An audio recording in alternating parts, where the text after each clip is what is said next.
Winter roaring back to the eastern half of the country. More than 50 million Americans on alert. A 1-2 punch dumping snow from the Carolinas to New England. Up to 6 inches possible along parts of the I-95 corridor by tomorrow. And what's in store for the week ahead? Our weather team tracking it all.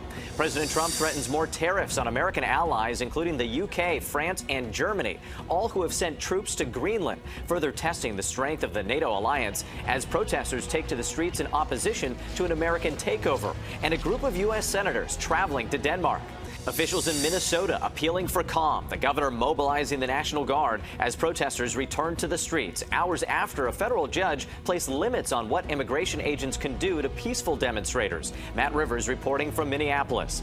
The new warning from the FAA to airlines operating in parts of Latin America, telling pilots to exercise caution because of increased military activity in the region. The measles outbreak in South Carolina expands. More than 100 new cases in the past few days. New details in the arrest of actor Timothy Busfield, facing child sex abuse charges in New Mexico. His lawyers pushing back what they're saying about the parents of one of his alleged victims. NASA rolls into a new era, taking one small step towards a return to the moon, more than 53 years in the making. How the popularity of weight loss drugs like Ozempic might save airlines money. And America Strong, the teen who turned his passion for helping others into a long-term mission. Newark Airport, New Jersey, de-iced after a sudden snowfall. Firefighters in Buffalo, New York, braving 12-degree temperatures to put out this church fire, the building now a block of ice. And now the East staring down another round of frigid weather, similar to the one last week that caused stunned iguanas to fall from trees in Florida. Tonight, over 50 million across the country under weather alerts. Americans digging out from a winter deluge and battling treacherous roads as a second storm system looms on the horizon. This sedan in St. Louis, Missouri, heading eastbound on Highway 40, careening out of control and crashing into this guardrail after an inch of snow fell rapidly this morning in the Show Me state. First responders also sliding on the highway as they approached the scene. Drivers battling those frosty conditions across the storm zone. That snow then moving into the East Coast. In the Northeast, planes at Newark Airport in New Jersey de-iced after the sudden snowfall. Across the Midwest, that same system bringing chilling temperatures ahead of the Bears-Rams playoff football game. Like Macon, Georgia, under a winter storm warning into the day tomorrow, upwards of 3 inches of snow.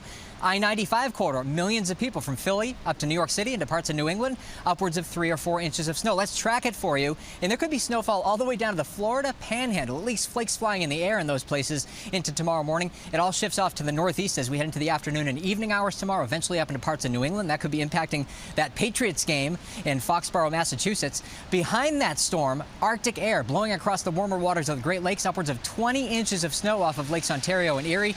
And that Arctic air really means business. Wind chills well below zero.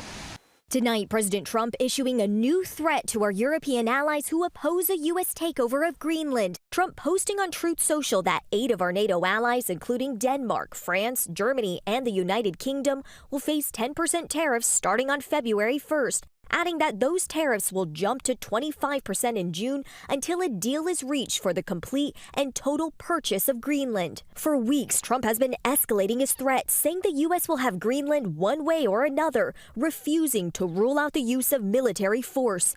In response, those countries have sent small groups of military forces to the island nation, backing our NATO ally Denmark, which has long controlled Greenland. Greenland's not for sale!